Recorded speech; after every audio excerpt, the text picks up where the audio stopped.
That's right, and that's what we're going to do today, folks. We're going to march forth into spring gardening. That's our theme, yes, yes. All right, I'm Becky Halbe. I am a proud member of Friends of Urban Agriculture in Arlington, and I'm on the board, and we have several board members here. And I just want to welcome you to this year's Spring Garden Kickoff.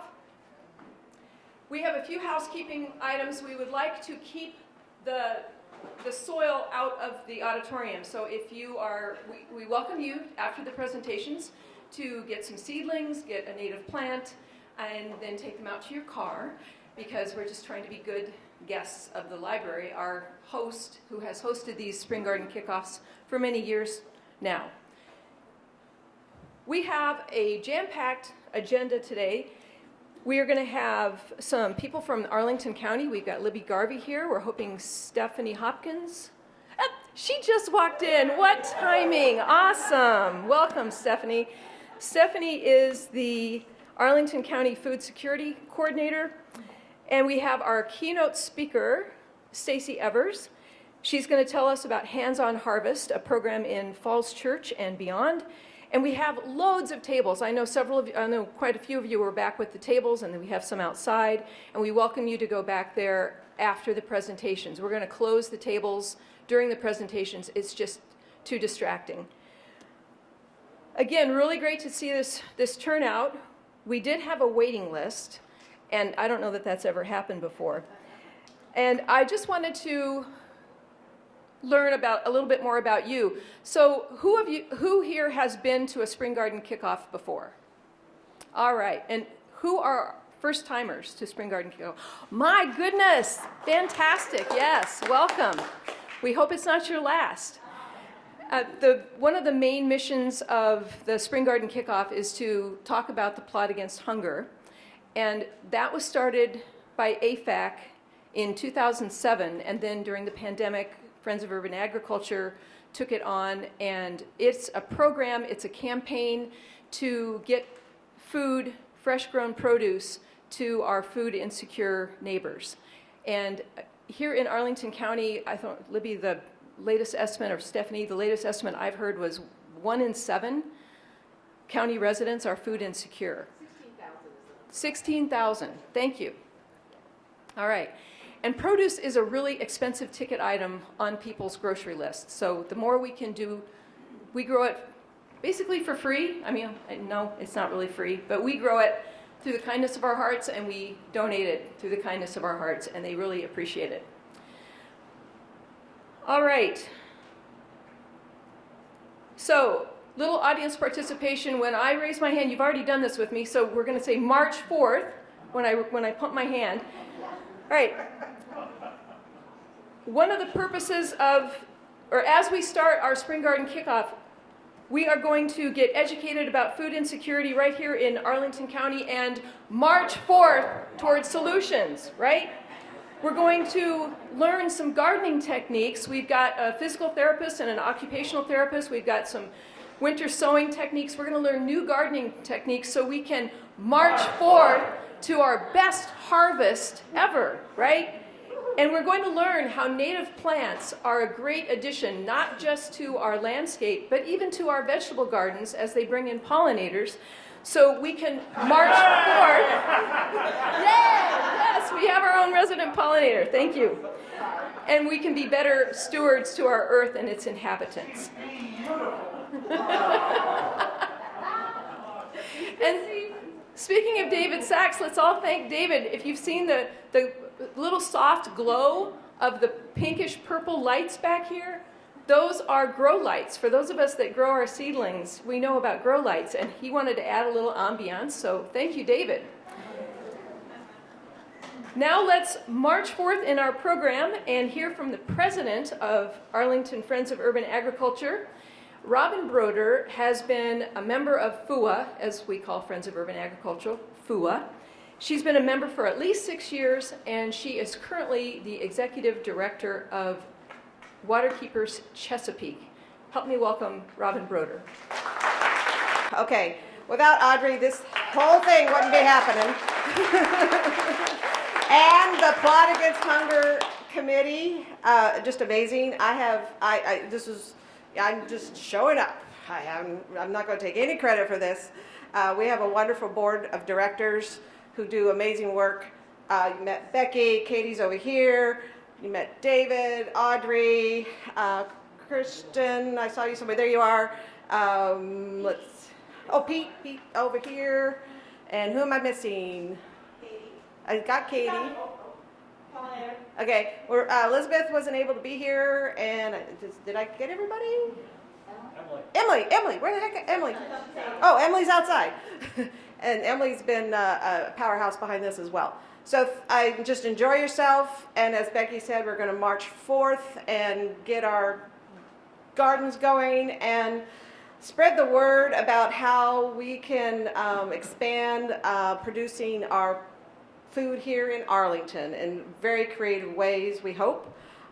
Besides your gardens, maybe rooftops, more rooftops, indoor gardening, farms, businesses we hope are going to pop up. There was a zoning change recently, or regulations change that might make it easier for that kind of business to start up in the vacant buildings at Libby. I don't know, is Libby talking? Okay, you're going to talk a little bit about that? Okay, so I will turn it over. Becky, who am I turning this over to? Stephanie, step on up. I had the pleasure of being on the task force that Stephanie was just amazing leading that whole effort, and now it's gone to the next phase of a coalition, which she will be talking about. Thank you. I was going to say our food security task force blossomed into a food security coalition, blooming. I'm there. I'm awake this morning. Hi, everybody. My name is Stephanie Hopkins. I am Arlington County's Food Security Coordinator, and I'm here today to talk to you a little bit about food security in Arlington. Like Becky was mentioning, a lot of you grow produce and then donate it to our food insecure residents. So I find it helpful to know a little bit about the context of who you're donating to, what their situation is. So that's how we're going to kick off today. So just a note, all of these pictures are from here in Arlington. So there you go. Food insecurity in Arlington. The definition of food insecurity covers a pretty broad range. You can be food insecure and have zero food in your house, which is kind of what people normally think of first. But you can also be food insecure and worried that your food's going to run out before you have money to get more. So that's a pretty big range of, experiences. And our most recent data is from 2020, actually. It's 2 years delayed. But it shows that about 7.1% of Arlington residents are food insecure, which, as Libby mentioned, is about 16,670 residents. More recent studies from 2022 show that number could be much higher. We know that things have changed a lot since 2020. So we take that number with a grain of salt, but it's the number we have, so we use it. And that covers that range. So some of those people are worried, but they always have food, but it's maybe not all of the food they'd prefer to have. And some of them really have, maybe rice and some ketchup packets in their cabinet. As I'm sure all of you know, inflation has been crazy over the past year. Food prices have risen in the DC region about 12%. And for our lower income residents who were just making it by before, now they can't afford things that they could have a couple years ago. Many of the low income residents who live here in Arlington don't qualify for many of our social safety net programs like SNAP, which is food stamps, or WIC. They have very low income bars. So if you make too much, then you don't qualify. If your citizenship status can disqualify you as well. So there are a lot of people that are food insecure in Arlington, but don't qualify for some of those benefits some of us just assume that they should get. So that's why our food assistance charitable food assistance programs like what you guys do, what AFAC does, what some of our church and school pantries do are so important. And it's usually easier to get assistance for food than it is to get assistance for things like rent or your utility bills. So what people end up doing, if they have a little bit of extra income, they'll put that towards their rent and then still come to the food pantry. So having a little bit more money doesn't necessarily mean you're not coming to the food pantry. Things are not great right now. This is where we are right now. Okay, this is mid-pandemic, so September 2020, things went up, they got a little better in 2022, and this is this year of inflation. Yeah, yikes. And then on top of that, since the beginning of the pandemic, anybody who was receiving SNAP benefits was getting extra SNAP benefits. They called them emergency allotments. In December, Congress ended that, and the last emergency allotments that folks got was this past month in February. So that chart is already really high, and we think it's going to get higher, which is not great, but that is the situation that we're dealing with. So I'm so glad to see so many of you here to help all of those folks. So as Robin mentioned a little bit of who I am, so I work for the Department of Human Services. My job is really to coordinate the efforts. There are so many people that are doing great food security work in Arlington. My job is to make sure that they talk to each other and to make those, matchmaker connections. Oh, you're trying to find this population, you have that population? Cool, let's talk. And kind of thinking big picture about what we could do and what we should do and driving us in that direction. So on that note, in October, our Food Security Task Force came up with a set of strategic recommendations. We came up with a food security strategic plan for Arlington. It has 28 strategies in these 5 categories: systemic change, food access, outreach and education, capacity building, and informed decision making. So we're trying to think big picture about what we can do to improve both access to food, but also the system of food security. So how do we make it easier for people to find out about what's happening? How do we make it better for them accessing services? And how do we better keep track of what's going on? One of those strategies relates specifically to what you guys do. It's one of our capacity building strategies, and it says, increase the capacity to share locally grown produce from gardeners and farms with food pantries through expanded donation processing infrastructure. So what you guys do is great. Sometimes it can be hard to get the food from where you are to where the people that need it are. So when we were working with Robin and the plot team, we realized that this was something that needed to be part of our strategic plan.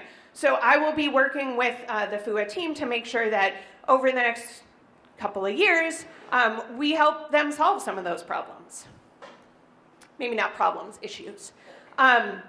These are some of the strategies that are our first year priorities. So it's a 3 to 5 year plan. We know we're not going to do it all at once. But this first year, these are the things we really want to get moving on. As Robin mentioned, we established a food security coalition. It's a group of people working together to drive these strategies forward. It's open to anyone. You can be an employee of an organization that does food security work. You can just be someone who's passionate about this issue. Come on out. We meet on Zoom on the 4th Monday of the month at 1. It's open to anyone. There's a link in a minute to sign up. But also looking at where we need more food distributions, how we deliver to folks that can't get to the food distributions, how we're rescuing food, kind of like you guys do at Gleaning, but from restaurants and caterers and folks like that. We're holding a trauma training for staff and volunteers at food pantries so they understand the trauma that their clients and participants have experienced so they can better serve them. And we have an AmeriCorps Vista who's going to start in April who will help me work through these efforts. So if you are interested in joining our coalition, you can scan that thing or go to that link, or reach out to me, and I will be happy to get to know you. All right, thank you so much.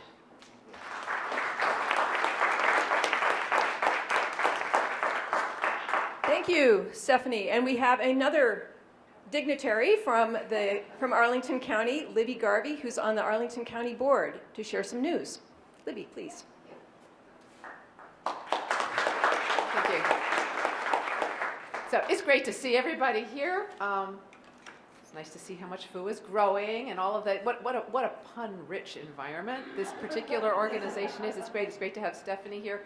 And we were originally going to go, I was going to go first and you were going to go second, so I'm going to kind of adjust my notes as I work through here. But, you know, as Stephanie said, you know, over 16,000 people in 2020 hungry. I mean, we have a real issue. It's basically in the country. And I'll tell you, it's as an elected official, you know, we talk about policies. I'm with the Council of Governments and talking with other elected officials. And we've all kind of started talking about the lessons of the pandemic. And what are the lessons we're not learning? Why is it that during the pandemic, the government felt it was really important for people to have enough to eat, medical care, and housing, and suddenly after the pandemic, people don't need food, housing, and medical care? I mean, what is kind of wrong with us, right? Anyway, hopefully those lessons will get learned and we will do what we need to do, and we certainly are trying to do it here in Arlington, which is great. I am worried about this end of benefits because it's not just it's food, it's housing, it's a lot of issues, and the need has gone nowhere but up.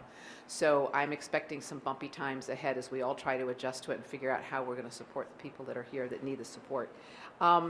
You know, thankfully, Arlington does have really a pretty good history of supporting food providers, you know, like FOUA, and we've got some creative solutions, and I'm really glad that we've got a really strong advocacy network and providers like you all that keep getting stronger and stronger.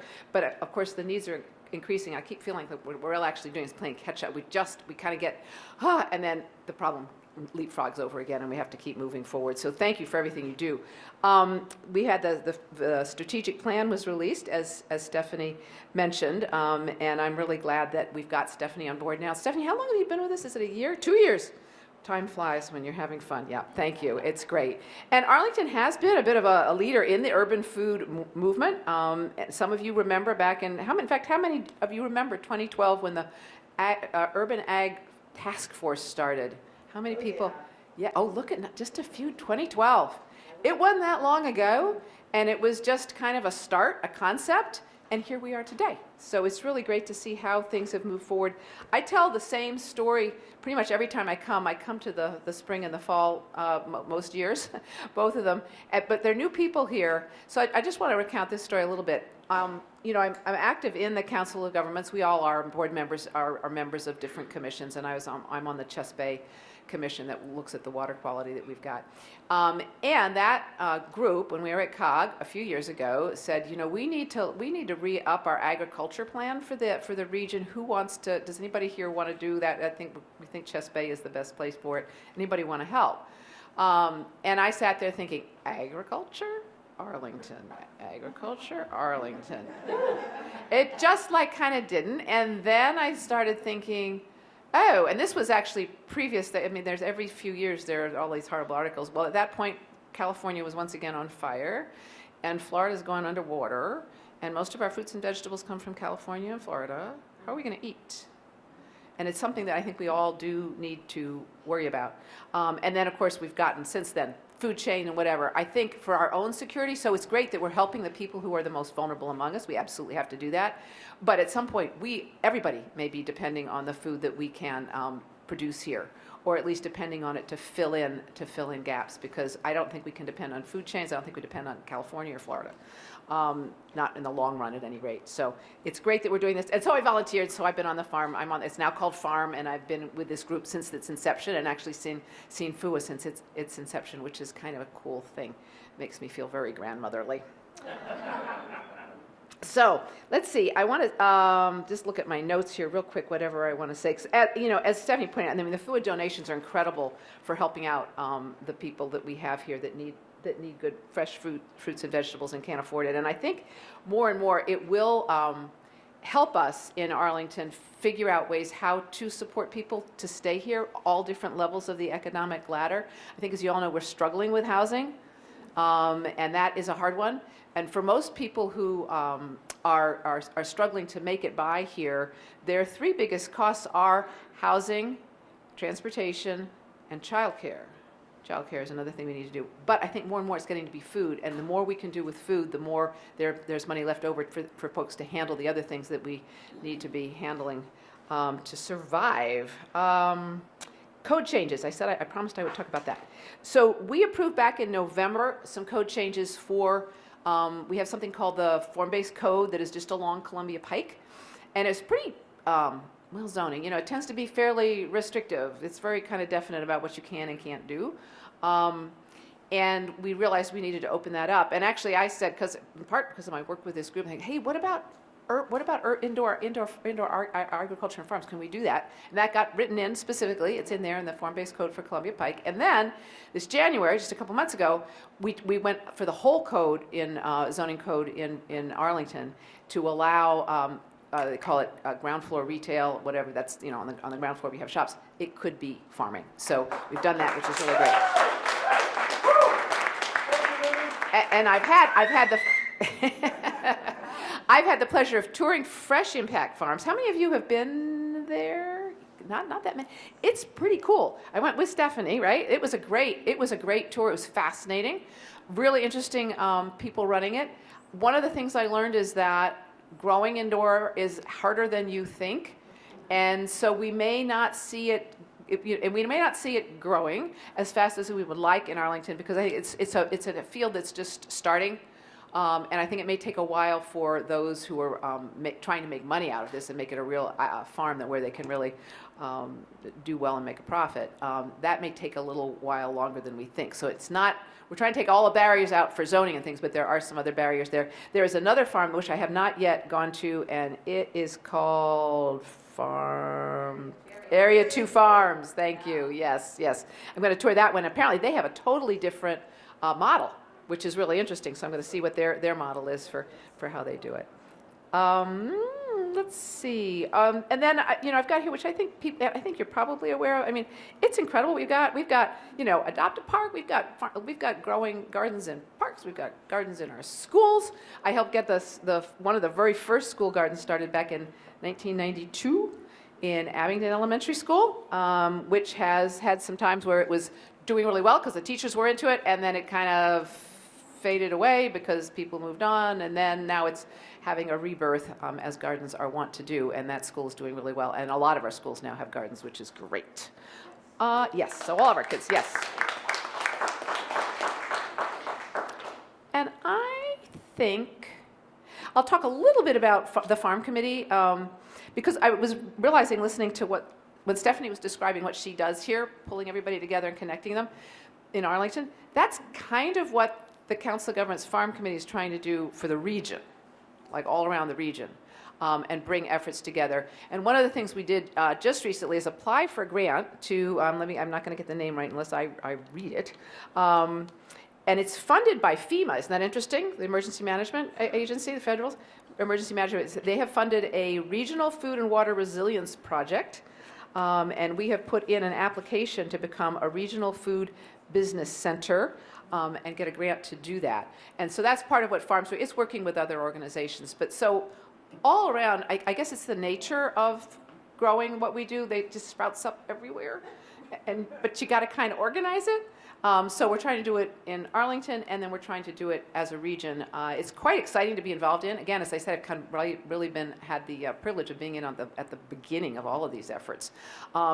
And it's none too soon. I think all we have to do is watch the news, not only about the people here who are hungry and needing food, watching what's going on around the world. It's a crazy world these days.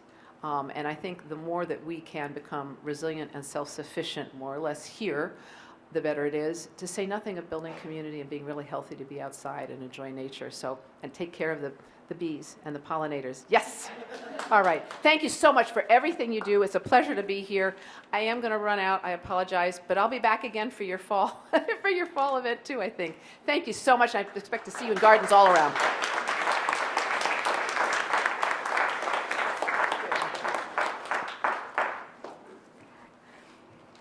Thank you, Libby and Stephanie. We so appreciate your being here, and I know both of you have things scheduled, but we really appreciate your taking the time and making it work to be here. And I want to mention our former board member, Paula Burdette. You may see her, what is she, Roots and Shoots? She sells microgreens at farmers markets, and Becky and I went and toured her basement is where she grows all her microgreens, and it was just really fascinating to see. So more and more urban ag businesses, and we hope they just continue to multiply. So I'd like to invite all the people back here that are standing now. We have people that need to sit, so there's definitely seats in here, and please welcome into your row. I always sit on the row too, and so it makes it difficult. Yep, there's some right up here, up front if you want. It's a good break. Thank you so much. Well, it's my pleasure to introduce our keynote speaker, Stacey Evers. A few years ago, I started seeing things about a plot against hunger, a Grow a Row effort in Falls Church. And then I saw they changed their name. I've been following them on Facebook. They're now Hands on Harvest.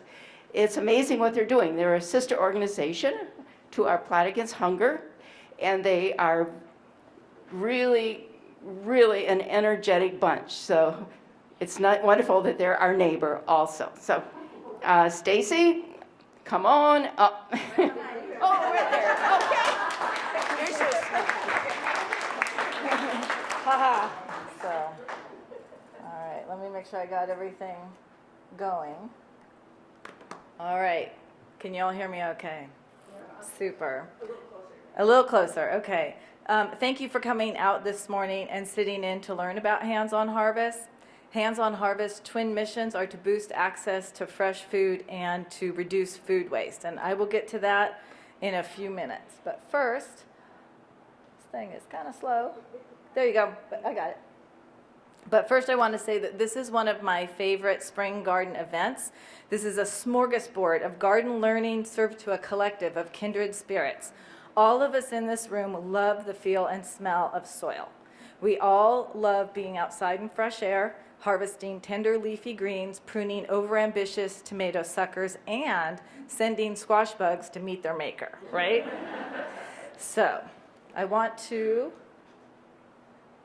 thank the Arlington Friends of Urban Ag for hosting this event. FOUA has long been a source of personal inspiration. I have slipped into the back rows of their meetings. I live in Falls Church, so to hear their speakers and learn how they organize themselves. In this small, densely populated, built-up county, the Arlington Friends of Urban Ag has created an irrepressible voice for a stronger and more stable local food system, more choice in the food one can eat and how it's produced, environmental protection, and community cultivation. That's a lot. Hands on Harvest is an infant compared to FOUA. We incorporated 19 months ago and became a 501c3 nonprofit just 15 months ago. Like so many things, the spark for HOH occurred during the pandemic in the spring of 2020 when food pantries were really struggling to figure out how to get enough food to feed the 400% increase in client demand at the same time restaurants were closed and grocery stores were overwhelmed and understocked. I had an idea for getting more fresh produce to the pantries, and I was pretty sure that the idea would work because FOUA had already provided, Plot Against Hunger had already provided the model. FOUA and Plot Against Hunger had shown that people would mobilize for food security. So I started a very modest community effort called Grow a Row FC, which encouraged gardeners of all stripes to donate surplus harvest or maybe even grow a row, as the name called. And over 4 months, these growers donated over 1,000 pounds of produce. Yeah, it was pretty impressive. So of course, they wanted to come back for more the next year. And so my sister and I laid out the plans for a nonprofit would incorporate the Grow a Row program, but also go beyond it to address bigger issues to address food insecurity, much of which has already been discussed today. Donating food solves a person's problem for a day or for a few days. It provides immediate, often emergency support And I'm not in any way putting down the work that is done with pantry donations. This is critical support because people are in dire situations. This number illustrates what I mean by dire. This is the number of people in Fairfax County who don't get enough to eat, according to the most recent tally by the Capital Area Food Bank. But as Stephanie pointed out, we suspect this number is higher because this number is like a year and a half old. The county is home to more food insecure Virginians than any other jurisdiction. Now, granted, the county is also home to more Virginians, but that just means our responsibility to one another is greater. On Thursday, Food for Others Executive Director Annie Turner told several of us that she actually expects that number in Fairfax County to go up by about 25,000 because of the termination of the emergency SNAP benefits. So that's a lot. Hunger results from policies and systems that create and perpetuate poverty, such as the fact that there's not enough affordable housing, which I know is something you all are talking about a lot in Arlington. High cost of health care, the minimum wage is not a living wage, there are transportation challenges, and there are plenty of people, particularly in Fairfax County, who do not have a grocery store within a mile or a half mile of where they live. I want to drill into that a little bit. So as of January 1, Virginia's minimum wage increased to $12 an hour. That means it was lower before that. And it will gradually peak at a mere $15 in 2026. The average SNAP benefit per household in 2021, according to the USDA, was $210 a month. SNAP is the biggest U.S. nutrition assistance program, and it pays an average of $7 a day per household. And I want to point out that more than half of SNAP recipients hold jobs. SNAP benefits were $7 billion in 1969 in 2017 dollars, and they are net, as of 2017 they were $60 billion. So those are tremendous increases. In 2017, the area's income inequality was greater than that of any other state. The top 20% made 30 times what the bottom 20% made, according to Capital Area Food Bank. And because the area's living wage is almost 3 times the federal poverty level, so there's the federal poverty level, and then it's what it costs to live here, about 25% of the DC metro area households live above that poverty line, but still can't pay for basics like food and housing. In Fairfax County, which has 1.2 million residents, the income of 20% of households don't earn enough to cover their basic living expenses. So when you look at all this data, you can see that there are complex national and state level issues that donations are not going to address. Yet hunger is primarily dealt with on the local level, often the domain of charitable organizations that may or may not collaborate with the people they serve. Lisa and I wanted the nonprofit we were forming to address issues of food access and food autonomy for everyone, things that were going to affect everyone, whether that means giving people gardening knowledge, creating growing spaces, pressing for regulations that encourage food growing, or something else. 2 issues that affect everyone, and they've both been alluded to already, regardless of how much money is in each of our bank accounts, are biodiversity and climate change. So you can see how crop diversity is being limited every time you go to the grocery store. If you compare the grocery store's produce section to any seed catalog, this isn't even all the tomatoes that Baker Creek has. This is just the ones I just wanted to share with you. They have pages and pages of tomatoes, right? You know something is missing when you're at the grocery store. Beyond the impoverished menu, species and variety losses mean a smaller gene pool and traits at risk of disappearing. Given the uncertainties of climate change, this is the exact time we do not need reduced genetic diversity. Engaging just by the U.S. West mega drought, we're going to need many more crops that are less thirsty and more heat tolerant. And if you don't think the West mega drought will affect you,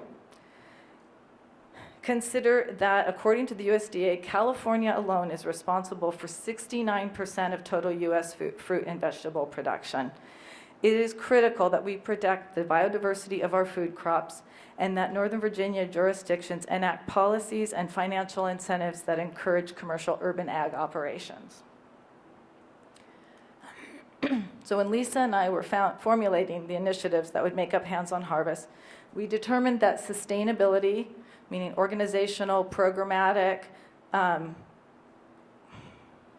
those are more sprinklings, but we also have worked with people there. This organization, like FOUA, is guided by a very dedicated, all-volunteer board of directors, and I want to recognize two of our board members who are here, Amanda Stamp, if you stand, and Terry Lamb, if you stand.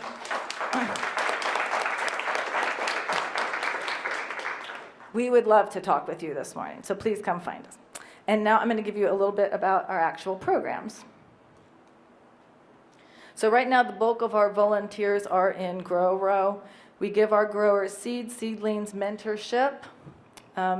For free, they can contact us anytime. I can't tell you how many soil tests I've gotten in the last 2 weeks saying, what the heck does this mean? So it's like, it is confusing.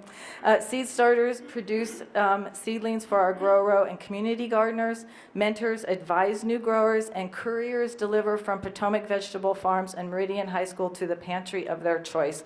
Our pantry has somewhere around 23 or 25, our website, has pantries that actually take fresh produce, and it has the hours and times that they take them.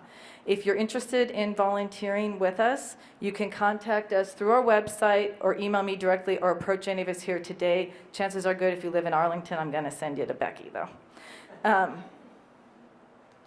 Because FOUA is doing a great job. We do not need to be in Arlington. So these are some stats from Grow Row for this year. I'm not going to read them. I wanted to make one point, which is that we have always used poundage as the primary metric to encourage our growers. But recently we've started to discuss whether that's really the most meaningful measure of success, because we've talked to gardeners who want to grow very heavy squash and melons to boost the total poundage. I know, I've been there. Not realizing that, I know those candy roasters, right? They're hard to resist. Yeah. Not realizing that many food pantry clients must walk or get around by bus. Some Northern Virginia residents don't even have somewhere to store something like a candy roaster because they don't have what's called kitchen privileges. I learned about this when I taught at an elementary school, and one of my students' family got all their meals from either the school or the nearby 7-Eleven. His family could only afford one sublet room in an apartment, and their monthly rent wasn't deemed sufficient for them to be able to use the kitchen. So please keep this in mind when you're growing for donation and ask your local pantry what clients want. For example, our Spanish-speaking gardeners and pantry clients do not like chard, do not like kale, and aren't crazy about lettuce, but they like spinach and cabbage. Summer crops are easier. They love most summer crops, including zucchini and summer squash, but they're less interested in the larger squash except for maybe butternut. So Arcadia issued this report in 2021 about pandemic food insecurity, and it included interviews with food pantry clients who were pretty candid about not liking the boxes of mac and cheese, the jars of peanut butter, and the canned vegetables, as you can see from their quotes here. And that's because many of them have cultural diets based largely on fresh food. So despite the stereotypes, most food pantry clients know what good nutrition is. They just can't afford it here. Hands on Harvest manages 2 community gardens in Kingsley Commons. It's roughly the Beltway and 50 is where it's located. It's 500 units, part public housing, part subsidized, and part fair market.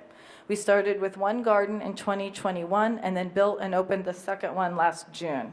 These are gardens where people grow for themselves.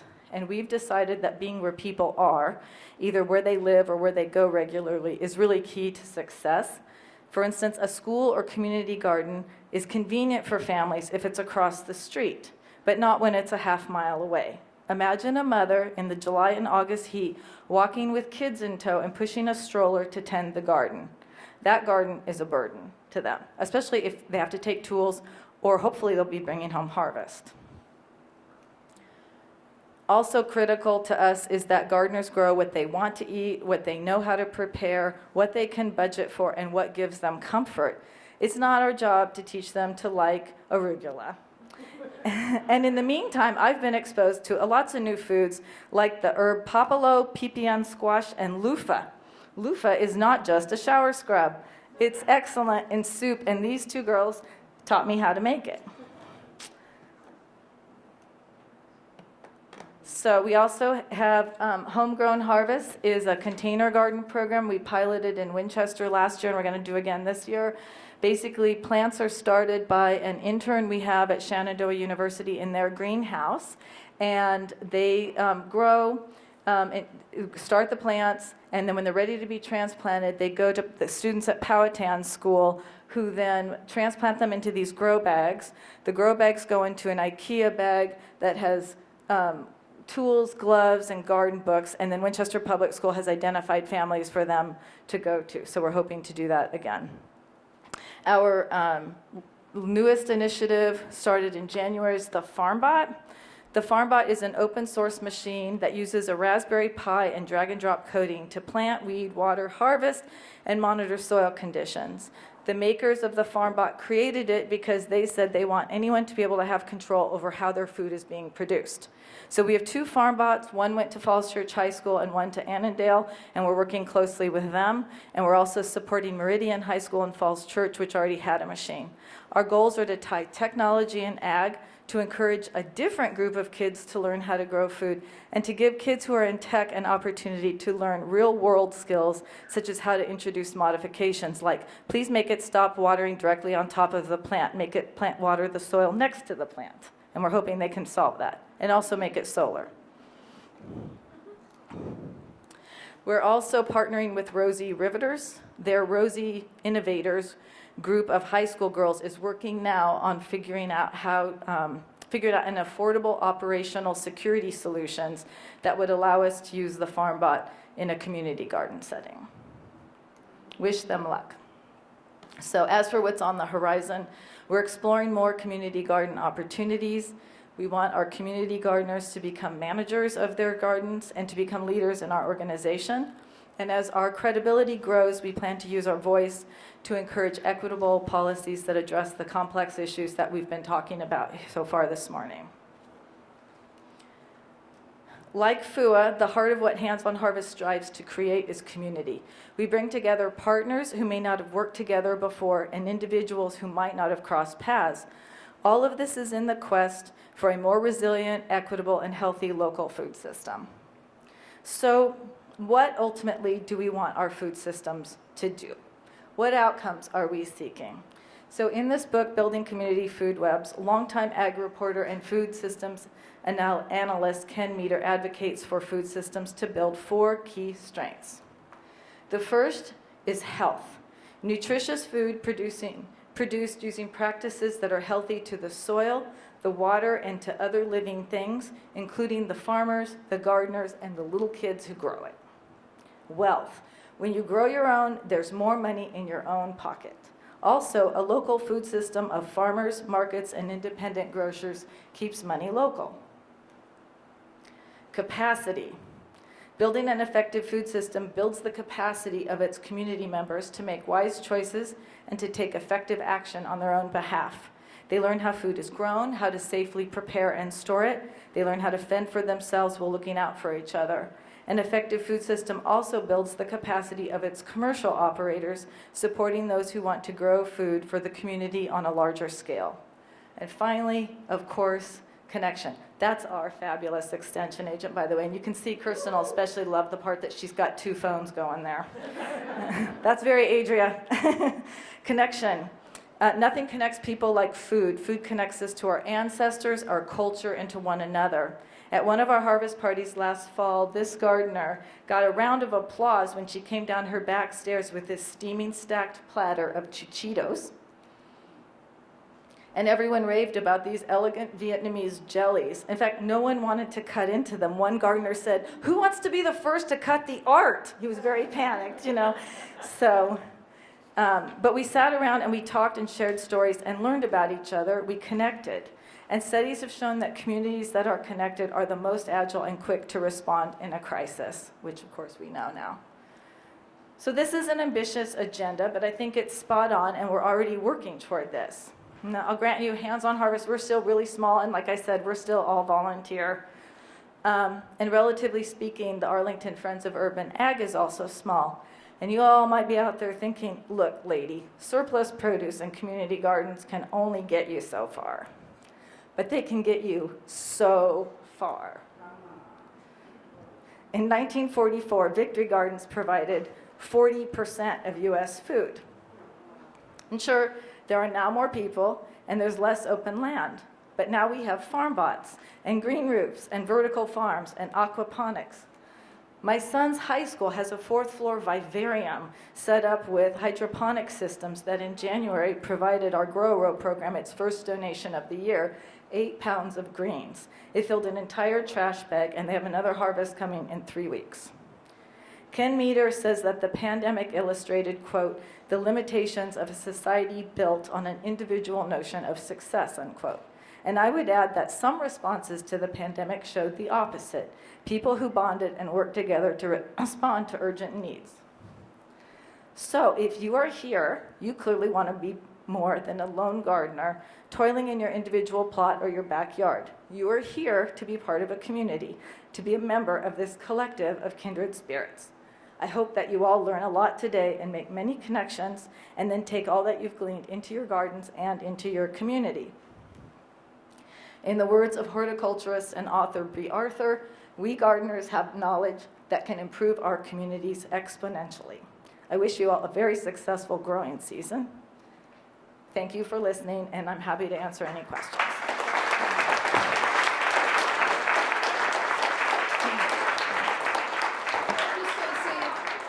We have a handmade FOUA apron to give to our speaker. Emily, where is Emily? Is she outside. Oh, she's outside. Oh, she's back there. Emily Landsman is quite the crafter, and she designed this fabric and made these aprons. So. Oh, thank you, Emily. I love it. I will use it. Thank you. Yes. David's got the mic, and if anybody has any questions. I may have covered it entirely. You did a great Yeah, I got a question about that farm bot, but Sure. we can save that. Oh, I knew you would. Yes. Oh, okay. I have a question about outreach and coordination. I'm very much involved with native plant gardeners. Is there a way that the connection can be made so that native plant gardeners and urban food gardeners can be working together so that you can have both on that? I think that's a great question, and I've actually talked with, I don't know if y'all are familiar with VCAP, but it's a way of like working and about getting gardens into all of getting plant gardens, pollinator gardens. This is your cue, dance.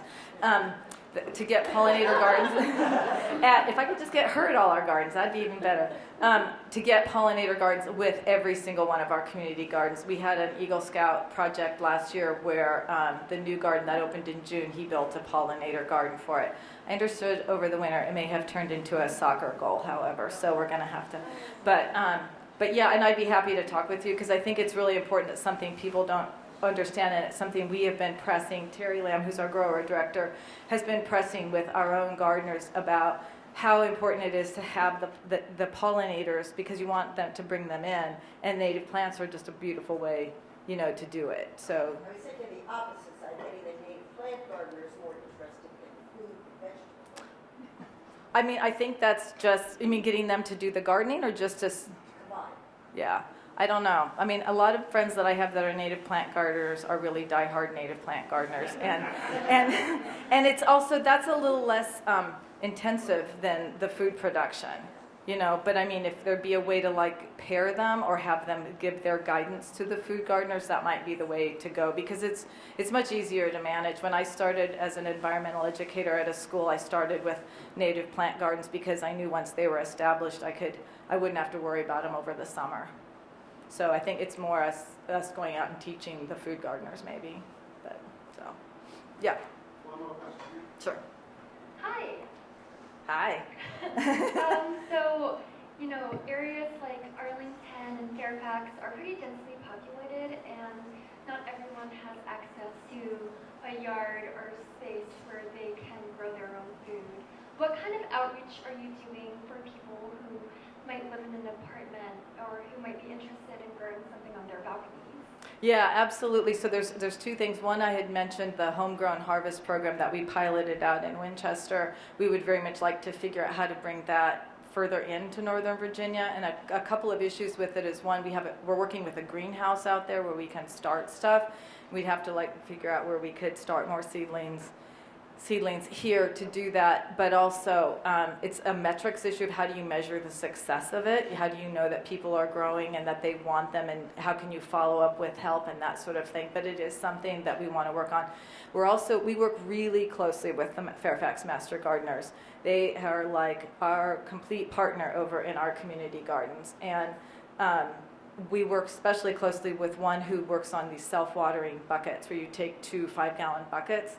And we've supplied her with, seedlings and seeds and stuff for that. And I think that's another way to go. Those are really great, ways to go. But it's just a matter of money and time. But yeah, it's definitely on our radar. So I think there's one more right here. Could you next? Is that possible? Oh, I'm sorry. I didn't realize there was one here. Sorry. I just wondered if you had any connection with Alexandria City for another jurisdiction that you're working with. We haven't, because I guess I kind of thought Arlington would end up doing that. So. We haven't. We don't. One more question. We haven't worked in Arlington. We've been going west. FOUA does such an amazing job in Arlington, and then Arcadia Center for Sustainable Food and Agriculture is down on Route 1.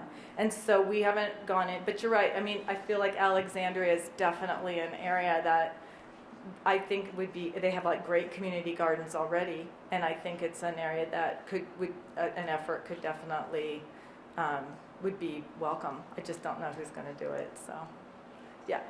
One more here. Sure. One more. It's kind of a two-part question, sort of along the lines of what the lady asked.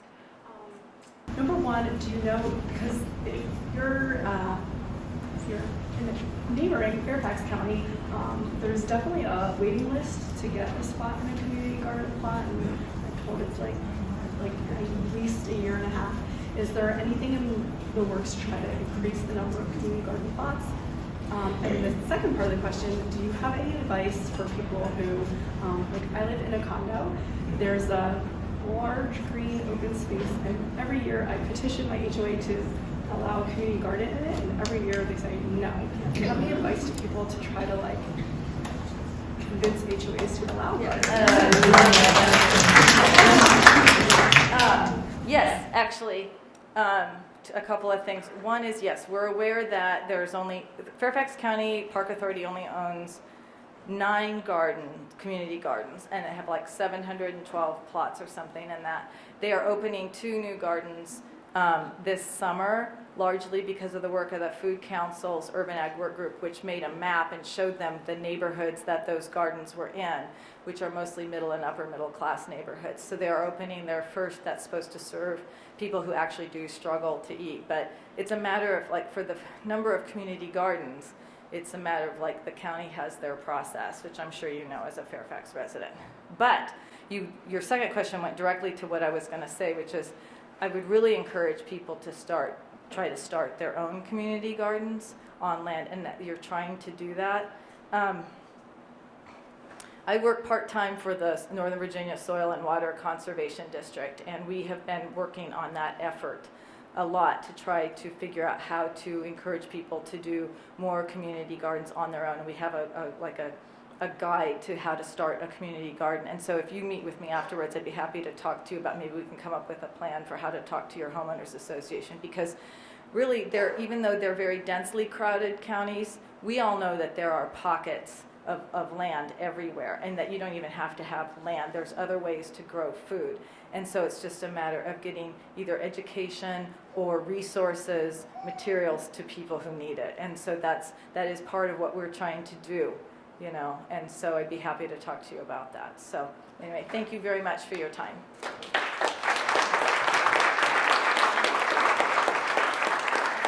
Yes, thank you, Stacey, so much for sharing your time and incredible work. And I do want to figure out how to talk about that farm bot. I knew you would. That's so cool. I love it. I want to see more of it. How cool. And to the idea of how do we organize it, right? It's collective. It's people.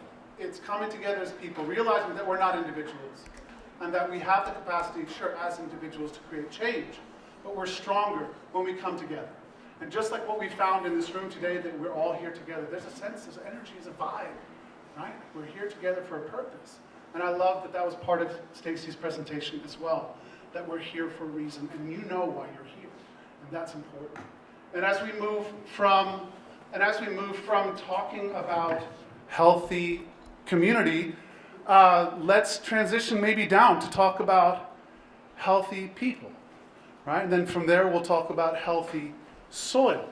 But I'd like to welcome to the stage two outstanding people from the Virginia Hospital Center who are here today, Christine Crawford and Haideh Ansari, to talk a little bit about physical health. And when you're out there in the garden and you're doing some of this and you're doing a lot of that, how do you take care of yourself? And maybe making sure that you're staying healthy, because healthy soil means healthy people means healthy communities. Haideh and Christine, welcome. Please tell us some more.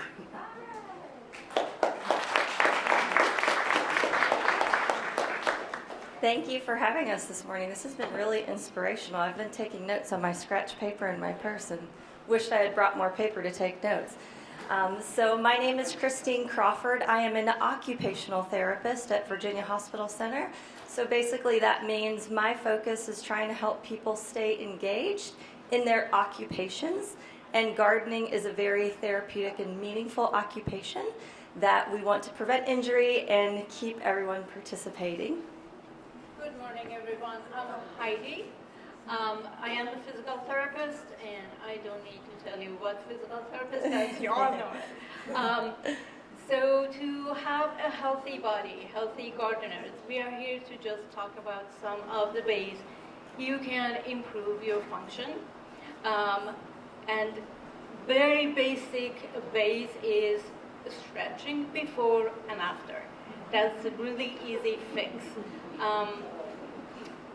Prior to getting into the garden, it helps you to prevent getting injured. After doing your gardening, stretching really helps to reduce soreness that you may feel, especially after first, second day of starting to garden, and it allows you to be able to do more the next day. So, healthy body, healthy gardener. And I guess we'll each kind of tag team demonstrating. So Haideh, you're going to start with back presses, hip flexors, and hamstrings. So these are 3 easy exercises for prior to starting your workout. And I like everyone to stand up and try to do it. We do a lot of sitting almost all day. So both hands on your hips in the back, hip bones, and gently press forward and bow your body forward. It feels like you're going to fall, you're not falling. Hold for 15, 30 seconds and let go. This is quiet. Also, I should hold it for you, huh? okay. Repeat a couple of times, and it just releases the tension from sitting and just stretches the whole front of your body. Next one is... You got it. I can hold it for you. Thank you. Next one is going to be stretching your quad or front muscle. Yeah. If you need to hold on to a chair or something to stabilize, do that. But you are going to be on one leg. Keep the posture really straight and not going to lean forward or backwards. Hold on to your butt and try to pull your heel towards your buttock. And you will feel the stretch in the front. You will feel the stretch on your hip. And that's what you really want to do. If you have a stool at home, you can prop your foot on a stool Chair, yeah. and then kind of bend, and that's a way to do it without worrying about your balance, while also holding on. You got it. There you go, there you go. And the next one is Hamstring. hamstring. Yeah.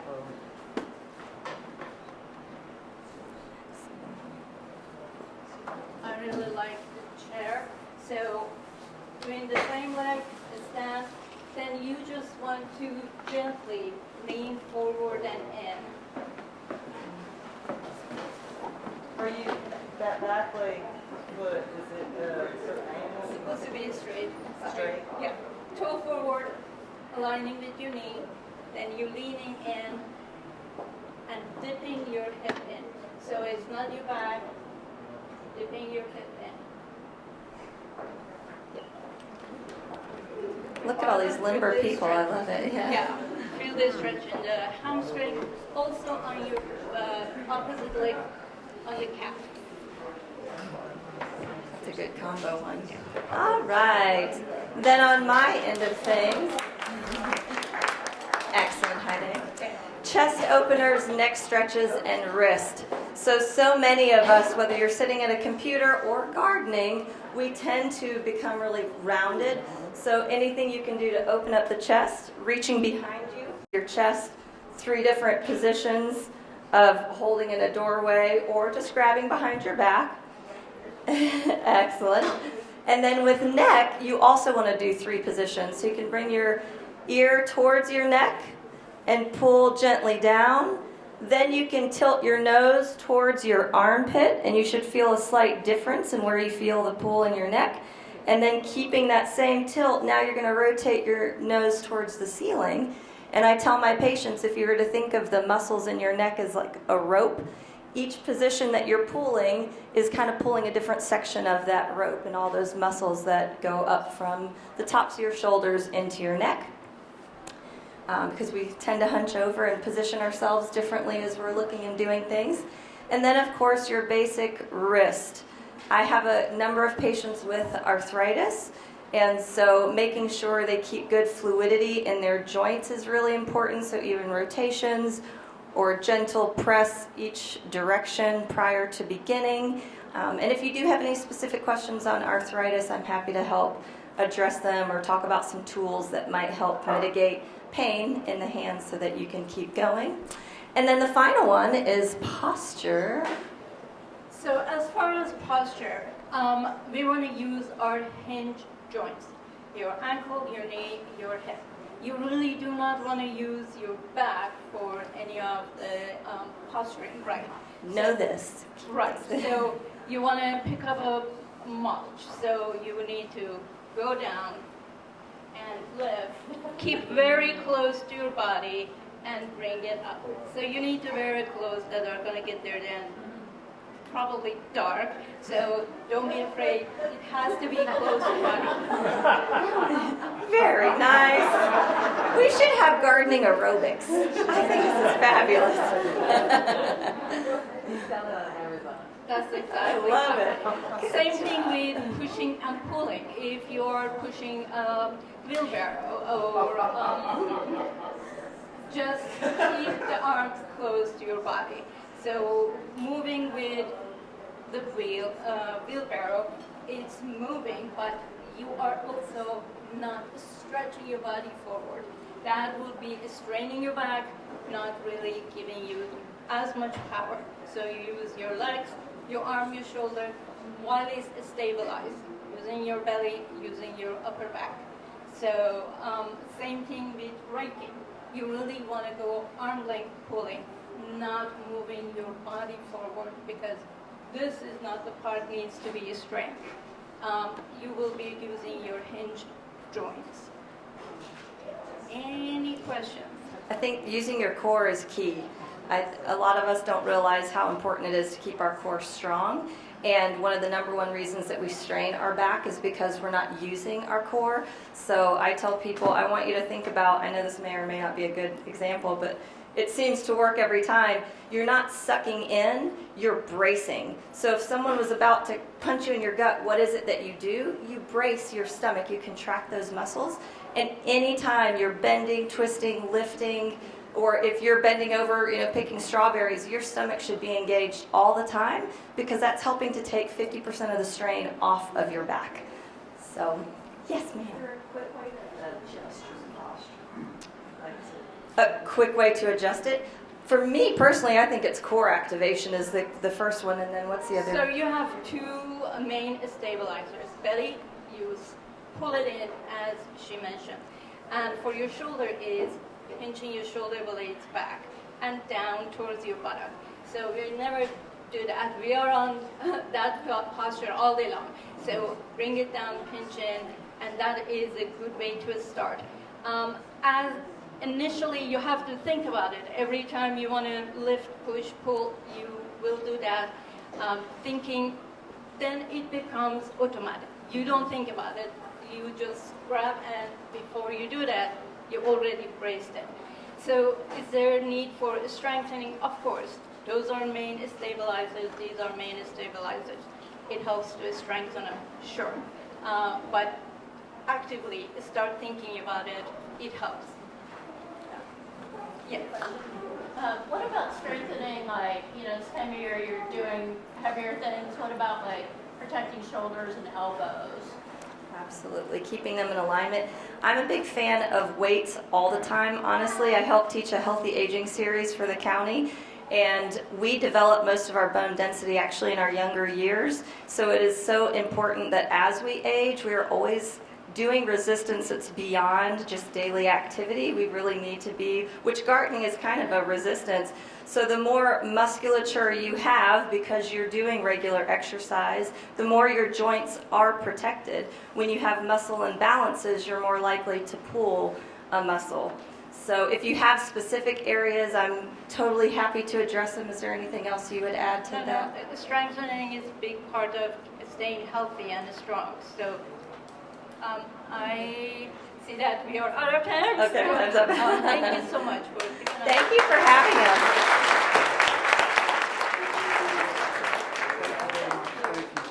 Thank you very much. Well, you wouldn't believe it, but there actually is a right way to use a shovel.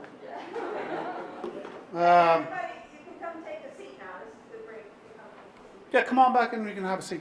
And there's space in the front here, space on the sides. So we've talked about healthy communities.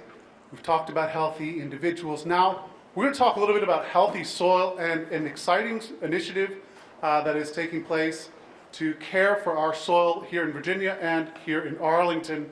To do that, we've got our very own Kirsten Conrad, our Cooperative Extension Agent, Director of the Master Gardening Program, and former Golden Radish winner.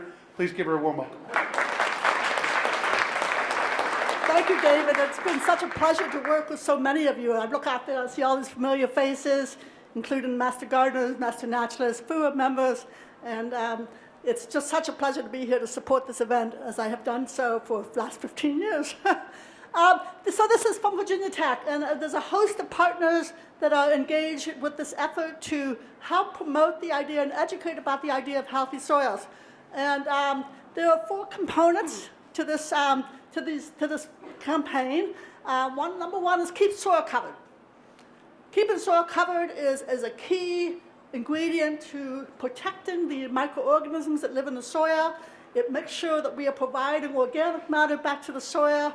It makes sure that we are growing cover crops that are feeding the microorganisms that are in the soil. And so keep the soil covered. If you're not covering it with organic matter like mulch, cover it with a cover crop, something you can grow and then turn under. We have lots of information about all of these things. My time, by the way, has been cut from 10 minutes to 5 minutes and now 2 minutes. So I'm going to be around here for everybody to talk to later on. Okay, second concept is minimizing soil disturbance. And yes, a good soil needs oxygen, and that requires that we aerate it from time to time.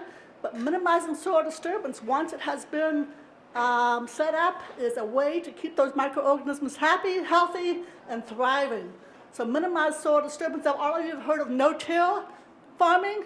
This is kind of no-till on a very micro level at home. The third concept is maximize living roots. Well, what does that mean? Living roots support healthy plants. If we cannot keep our soil healthy to support those living roots, we are not going to have healthy plants. If we don't have healthy plants, we don't have nutritious food to eat if we're growing vegetable gardens. And healthy, nutritious food produces happy, nutritious, well-fed people. So it's very good. And the fourth idea is energize with diversity. And what that means is that we want you to not grow monoculture. Okay, we would like you to diversify as much as possible what you're planting. Make sure that you are adding flowers to your vegetable crops. Make sure you are trying different things. Put those small flowering plants that will attract the beneficial predators that will help you deal with the pest plants that are on your vegetable crops. Plant those crops that are flowering that will attract the pollinators. Okay? Your garden will be happier, it will be diversified, and your plants, your vegetable garden will be much better serviced. Virginia Tech is asking, and the host and partners that they're engaged with this effort are asking that you sign a pledge and share that pledge with other people to simply be aware of these 4 practices.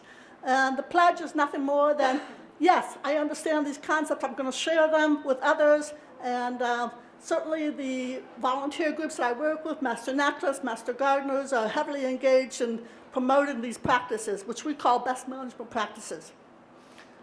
Next slide, let's see how I do that. Thank you.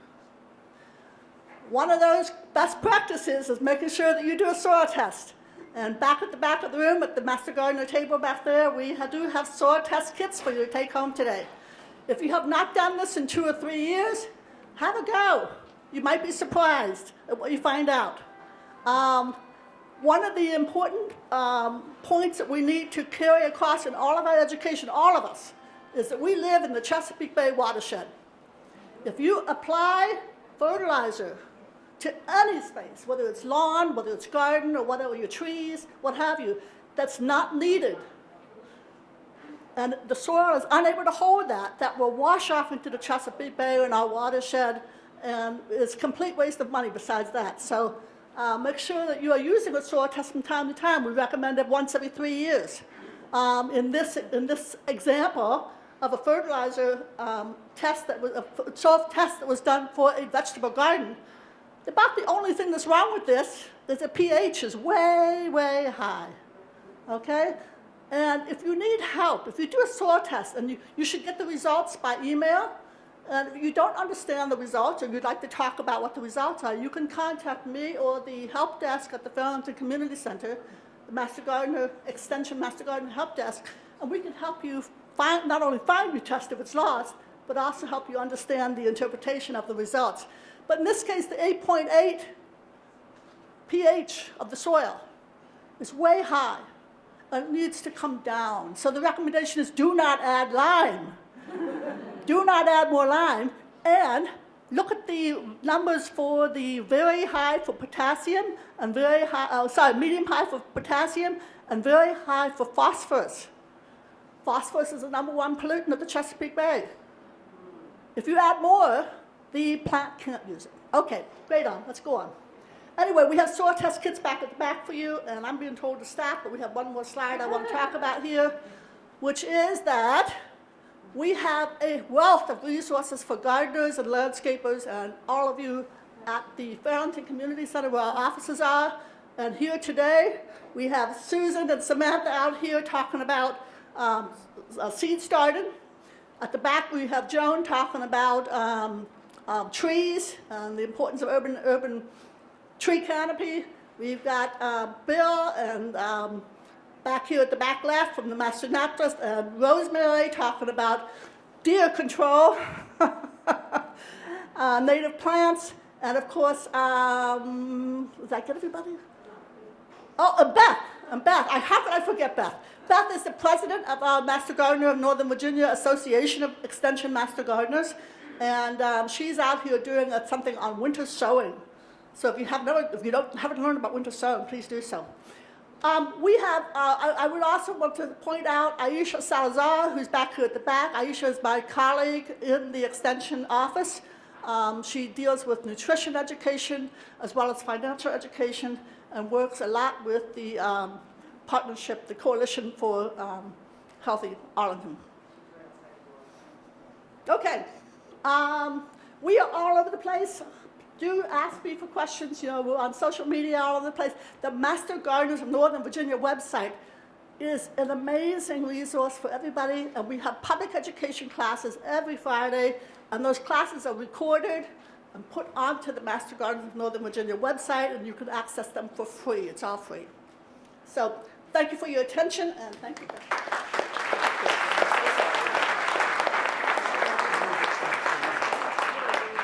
Yeah, and feel free, folks, in the back, you can move up. We still got plenty of seats here. All right. I know that we've run a little over time. We have a few speakers left, and I am going to try to set the standard by going really quickly. You've heard a lot about the plot against hunger. Next. Kirsten, I need the clicker. Oh, Kirsten has the clicker. Okay. It was founded in 2007 and with Arlington Food Assistance Center, and then in COVID times, the AFAC was unable to accept fresh produce. They are accepting fresh produce, and they have been for the last year or two. So for those that if it's more convenient for you to donate to AFAC, please do. We also have other food pantries that you can donate to. So in January of 2021, the Plot Against Hunger moved from AFAC to FOUA, to Friends of Urban Agriculture. And we do have a plot committee. I'm on it. Audrey's on it. Several others in this room are on it. So plot includes the gardeners. It's not anything you have to sign up for. We don't ask you to take a pledge. We don't ask you to make a commitment of how many pounds you're going to donate. If you take one zucchini to AFAC or to another food pantry, you are a Plot Against Hunger gardener, right? Yes. So that's all it takes. We do have signs available. This is our current sign. We are in the process of making new signs. We have some mock-ups somewhere. Emily has them outside. All right, so if you do want a sign in your garden to show that you are a Plot Against Hunger garden, let us know and we'll love to get one to you. So we are the gardens. We're also Gleaning. And you're going to hear more about Gleaning in a minute. But Gleaning is going to a farm or a large property and harvesting the produce to take to a food pantry. And the last is the bagging program, which I'm going to talk a little bit more about in a few minutes. And that started up during the pandemic at Rock Spring Congregational United Church of Christ. That's a mouthful, but it's my church, so I can say it. And at Rock Spring, we started a bagging program in 2020 because AFAC was no longer providing the fresh produce to its clients. We filled that gap, and the gardeners brought their produce to the bagging center at Rock Spring, and we distributed it to the local food pantries, and that's still going on. It's going to start in May, so mark your calendars. All right, also wanted to quickly recognize Sue Howell, who is here. She is our latest Golden Radish winner. That's an award that FOUA gives out annually to a spectacular garden, or like St. Anthony won it 2 years ago. Rock Spring has won it. So it goes to individuals or to groups that are spectacular gardens. Thank you so much, Sue. She donates about a ton of food from several yard gardens every year. All right, let me now bring up Pete Riley, who's going to tell you more about Gleaning. He's our newest board member at FOUA. Thank you, Becky. Good morning. So what is Gleaning? It's actually a very ancient concept, started back in biblical days and continued through the Middle Ages, where farmers would leave some rows or edges of the fields unharvested, and poor people could come in and gather it up. A good definition that I've come up with and seen is it's collecting excess fresh food from farms, gardens, orchards, other sources, and provide to those in need. And one of my colleagues says, let's not call it gleaning. Everybody says, what's that? How about food rescue? Okay, good enough. So let me explain how I got involved. I said I'm a newbie. Started donating some extra produce from my garden, get to meet Becky, and she identified me as a really great resource. You know, I'm a good-looking, great guy. No, I have an old truck. So, hey guy, you'd like to help us out? We can use your truck, you know, and you too, you come along. So anyway, I got involved, so last summer was my first experience. You'll see I'm not a serious gardener. I'll demonstrate that very clearly. You don't need to be an expert gardener to participate. We just ask you to show up in the summer and going into the fall, depending on the season, availability of produce. We go out to neighboring farms. We pick produce. You don't have to be an expert at all. You don't have to have a garden. So if you live in a condo or an apartment, great, join us. You don't need a truck. You don't even need a car because we can carpool. We just ask you to show up. All in the summer, you got some old clothes, maybe some gloves. We'll give you snippers if you need snippers. We'll tell you what to pull, to dig, to whatever. Now, we will actually, you know how it is around here, we will guarantee you beautiful summer days, low humidity, and wonderful weather if you glean in San Diego. But here, be prepared for a little humidity. But you know, you can drink water. We'll get around it. So you basically go out in the morning, and around lunchtime you finish up. Another step in our job is to deliver the food to food pantries. And that's where my truck comes in handy, and people do it in their cars as well. As Becky mentioned, there's another activity sometimes is stripping. When we bring primarily green beans, it's easier just to cut the bean, the whole plant, bring it back to a central location, such as the church, and then everybody sits around and starts to strip the beans. And you know, this is my first experience last year. We had a beautiful fall day, and here's how I describe it. A group of strippers, both male and female, descended on a quiet suburban church and stripped outside in public.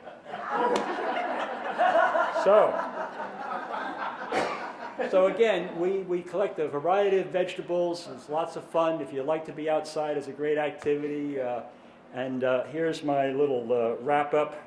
So our mission is to harvest lots of fresh food. Doesn't matter if you're a gal or a dude. It's okay if you're quiet, okay if you're loud. You can work on your own or mix with the crowd. So join us if you're Trumpy or maybe more woke. We don't care, we just get crops to serve folks. Because when those veggies start turning ripe, we need you in person and not just on Skype. So you'll have lots of fresh air and plenty of sun.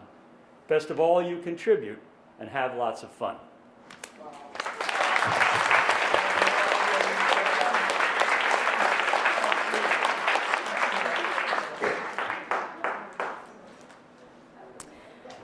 All right, thank you, Pete.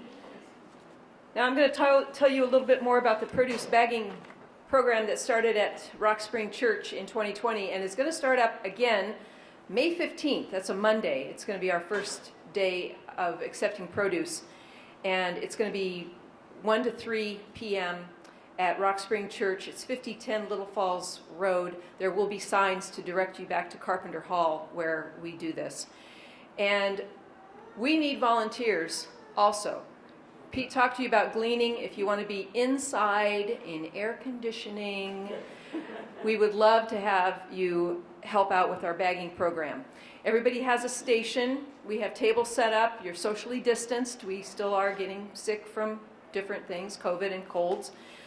And every bagger will have their own bagging supplies and just you have to be flexible. Whatever comes in the door, that's what we have to deal with. We put it into what we consider family serving sizes, and then we also need volunteer drivers to take that produce same day to the area food pantries. And we try to take it to food pantries that will be able to get it out the door within the next day. We want it to be as fresh as possible. Rock Spring does have a large size refrigerator, so we can keep produce if that's necessary. And I just want to say, yes, the total poundage, as you see from last year, or for the past 3 years, was 23,159 pounds. Now compare that with gleaning. I don't think Pete mentioned that, but gleaning over the past 3 years, almost 100,000 pounds. It's 99,305 pounds or something from gleaning. So you see, it's really making a difference. And now I want to introduce Dr. Susan Agolini, who's going to tell you a little bit more about our area gardens and, again, how you can volunteer. Thanks, Becky. Oh, I'm so excited to be here every year. It's just such a wonderful, wonderful, wonderful crowd of people that I had the opportunity to meet. I work at Marymount University, and I wanted to get my students involved in some volunteering opportunities. And I met this wonderful group of people and have been with them ever since. Yes, as Becky was saying, there are so many different ways you can volunteer. You're going to hear about how to sign up for that in just a minute. You can volunteer, and if you live in an apartment and you want to have an opportunity to grow things, there are so many gardens in Arlington where you can volunteer. They're Plot Against Hunger gardens. If you come out afterwards, I'll be over. There's a sign with a map of different places where you can volunteer. They're at Marymount University, they're at churches, they're at schools. There are many, many different opportunities. So if you're interested in volunteering, it is a very fun way to get involved, both growing in the gardens, working at the packaging program, or doing the gleaning. I mean, all of them have been great, so definitely sign up and we can match you with some interest that you have. I'm going to turn it over to Emily Landsman, is that right? Coming up next to talk about how you're going to sign up. Okay, hi everybody. So we use a volunteer management system. So if you have, so it's our one-stop shop for all of our activities, not just our plot activities, but other FOUA events. Sometimes if you want to get more involved, you could help us at tabling at an event or at a farmer's market. We have a bunch of gardens around the county that are plot gardens that really need help. So if you have, I'm going to just go through this very quickly, and I'll be outside with Susan in case you have questions. If you could go to So if you have ever received an email from FOUA, you're already set to log in. So you can just go to the login page and click on password reset with your email, and it'll reset, and then you can log in to the system. If you've never done that before, you can set up a profile, and then you'll be all ready to go. We're going to be adding dates and activities as the season goes on and as gardens get their schedules set. Bagging is about to be added there soon. We're going to add some farmers markets and some other activities that we do. Yes, and if you have any questions specifically about volunteering, volunteer at arlingtonurbanag.org, and we'll help you out. Yes, we have a question? Hi, I'm Enid. I work at the TJ Community Garden. If you want to see a Plot Against Hunger in action, we have a group of teachers working there this afternoon from 1 to 3 p.m. We're behind the theater at Thomas Jefferson Middle School, Route 50, Oakley. 1 to 3 p.m. at TJ Middle School. Okay, great, thank you. Who's next? Audrey, okay. Audrey is going to talk about the garden talks, which are starting this week. Yes, they are. We come to that. So last year, after a pandemic pause, we started them up in May. But this year, we've got a full year. There's 30 different garden talks going through the end of September. The first is this coming Wednesday, March 8th, Starting Your Veggies Right, which has to do with planting seeds, starting seedlings. How do you do that? And then got two more listed here, the Designing Your Vegetable Garden, and then Tomato Love, which is also, so they're all by experienced gardeners, master gardeners are at times presenting the program often, the physical therapists and occupational therapists that we had up here will be presenting a garden talk in July.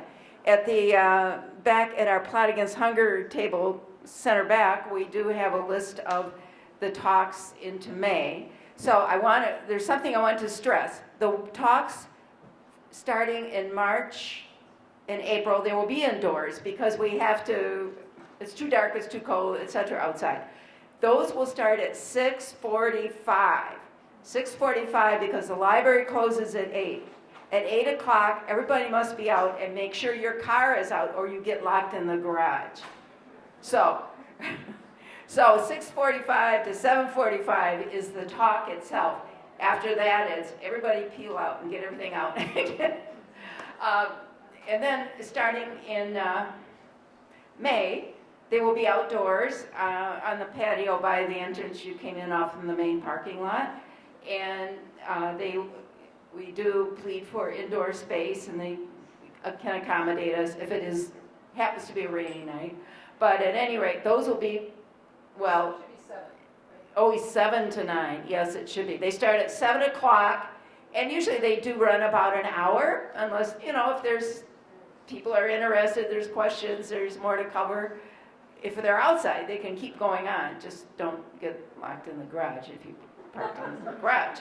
So anyway, you're all welcome, and talk to you more out back. They are in person. Yes, they're not virtual. Like the yeah, and then the other. Do we have another slide here for just talking again about anyway?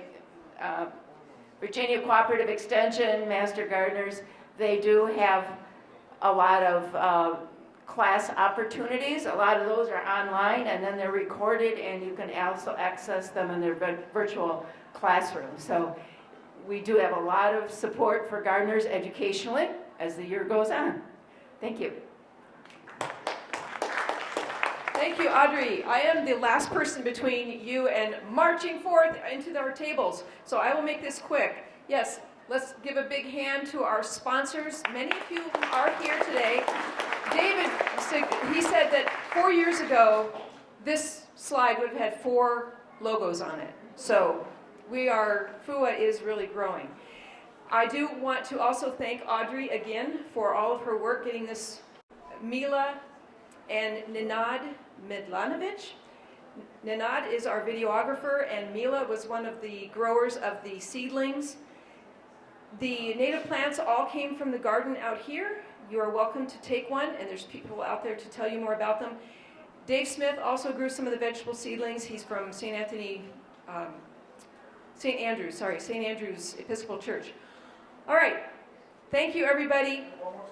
One more slide. Oh, show your FOUA love, yes. We are donating a lot of things today, the seedlings, etc. If you would want to donate monetarily, you can use our QR code to put in $1 or $2 toward those seedlings that you're taking. And you can also support us. We do have swag. The My Spread shop just opened, and you can get things like a FOUA hoodie or a FOUA t-shirt. So, yes, 20% off starting on Monday. That's because the site likes to put stuff on sale. And yeah. That does support FOUA. We do get a portion of that, but you can get your own cool swag. Okay then, everybody, one more time with me. March